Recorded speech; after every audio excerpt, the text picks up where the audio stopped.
परीक्षा पे चर्चा सिर्फ बोर्ड एग्जाम की तैयारियों से जुड़ी नहीं है।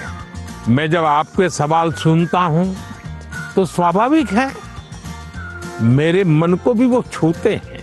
मैं अंदाजा लगाता हूं कि जीवन के कई पहलुओं से जुड़ी हुई बातें हमारे युवा मित्रों के मन में लगातार चल रही है। मैं अब आपको गुजरात लेकर चलूंगा।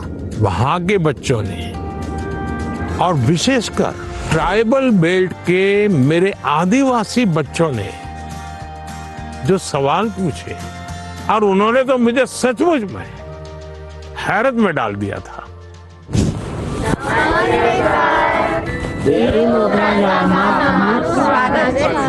वाह, પણ મને તો કહ્યું આજે બધાને હિન્દીમાં બોલવાનું છે। ફાવશે ને? ચलिए। सर जब आए तो हमने देखा कि उन्होंने एक कोटी पहन रखी है जिसपे वर्ली आर्ट है। तो हमारे आदिवासी समाज में वर्ली आर्ट का बहुत महत्व है, तो हमें ये देख के बहुत अच्छा लगा। तुम बहुत एक्साइटेड थे आपका मिलने के लिए। किसी और बच्चे को आपसे मिलने और आपसे बातें करने के लिए कितने सवाल होते हैं, लेकिन हम उतने नसीब वाले हैं कि जो आपके साथ बातें करें। आप कितने दूर से आए? हम यहाँ डेडियापाड़ा से। डेडियापाड़ा से ही आए? अच्छा। हम मांडवी से। मांडवी, अच्छा। क्या नाम? जय। जय और रवि है। इतने बड़े हो गए आप लोग। पहचानते इनको? बताया कैसा मेरा परिचय आपसे? इनकी हिम्मत आई कि नहीं आई सबका? हाँ, ये मुझे पहले भी एक बार मिलने आए थे दोनों। चलिए बताइए, आप लोग कुछ पूछना चाहते हो, कुछ जानना चाहते हो, बताइए। सर, हमारे माता पिता ने यह बताया कि पहले कुछ आदिवासी इलाके थे जो बहुत ही पिछड़े हुए थे। तो उन्होंने यह भी बताया कि आपका गुजरात के आदिवासी इलाकों से बहुत लगाव भी और आपने वहाँ बदलाव भी किया। तो मैं जानना चाहूँगा कि आपको इस चीज़ की प्रेरणा कहाँ से हुई? आपको पाल चित्रिया की घटना मालूम है? हाँ है। वहाँ आदिवासी समाज के बहुत बड़ा आज़ादी का संघर्ष लड़ा था। एक बार बहुत भयंकर अकाल हुआ था। तो उस समय मैं उस क्षेत्र में काफी दिनों तक रह करके काम करता था। तो उस समय लगता था कि यहाँ एजुकेशन पे ध्यान देना चाहिए। उसके बाद जब मुझे मौका मिला, मुख्यमंत्री बना, तो मैं ध्यान देने लगा। आपको हैरानी होगी, एक समय ऐसा था कि उमरगांव से अंबाजी तक एक भी साइंस स्कूल नहीं था। तो बाद में आपने तो देखा, अब तो 2 यूनिवर्सिटी है, साइंस स्कूल है, इंजीनियर ITI है, बहुत सारा बदलाव आया है। तो उसका बहुत बड़ा लाभ हो रहा है। हाँ सर। आज भी आपको मालूम होगा, एक मैंने PM जनमन योजना बनाई है।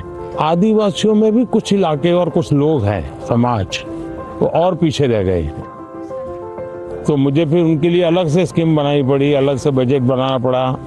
तो मुझे तब से लगता था कि हम शिक्षा पर जितना ज्यादा बल देंगे उतना बहुत तेजी से विकास होगा। दूसरा मेरे मन में था, पूरे आदिवासी बेल्ट उमरगाम से अंबाजी पूरा हाईवे बनाया है। तो विकास के लिए इंफ्रास्ट्रक्चर की बहुत जरूरत होती है।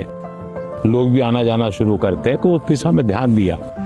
मेरा आपसे यह प्रश्न है कि पहलगाम हमले के बाद हमारे घर में सब चर्चा कर रहे थे कि अब आगे क्या होगा। पूरा देश आपकी ओर देख रहा था। फिर ऑपरेशन सिंदूर हुआ और हमारे देश की सेना ने जीत हासिल की। तो ऐसे संजोग में आपने अपने तनाव को कैसे हैंडल किया? हम तो सिर्फ परीक्षा के तनाव से। आप लोगों को परीक्षा का तनाव आ जाता है। जब आप पुरानी परीक्षा के दिनों को याद कीजिए, अगर पुरानी परीक्षाओं को याद करेंगे तो आपको लगेगा हाँ यार, जब गया तब तो टेंशन था, लेकिन जब करके आ गए तो कुछ नहीं था। ऐसा होता है कि नहीं? परीक्षा के लिए सबसे अच्छी चीज होती है कि आप पेपर सॉल्व करने की आदत डालें, लिखने की। ज्यादातर लोग क्या करते, पढ़ते हैं। यस, अगर खुद इस प्रकार से आप प्रैक्टिस करते रहते हैं तो मुझे पक्का विश्वास है कि आपको कभी भी तनाव नहीं आएगा। हम क्या करते हैं, पूरे दिन किताब अरे कभी हंसो है। दूसरा सबसे बड़ी चीज है जो आज लोगों को ध्यान में नहीं है, वो है नींद। अच्छी नींद लेनी ही चाहिए। आपको लगेगा ऐसा कैसा प्रधानमंत्री है जो सोने की बात करने के लिए आए, हम तो एग्जाम के लिए पूछ रहे थे। लेकिन वो नींद इतनी पूरी लेते हैं तो बाकी समय आपका बहुत ही फ्रेश, नए विचार, नए आइडिया, मन बहुत प्रफुल्लित रहता।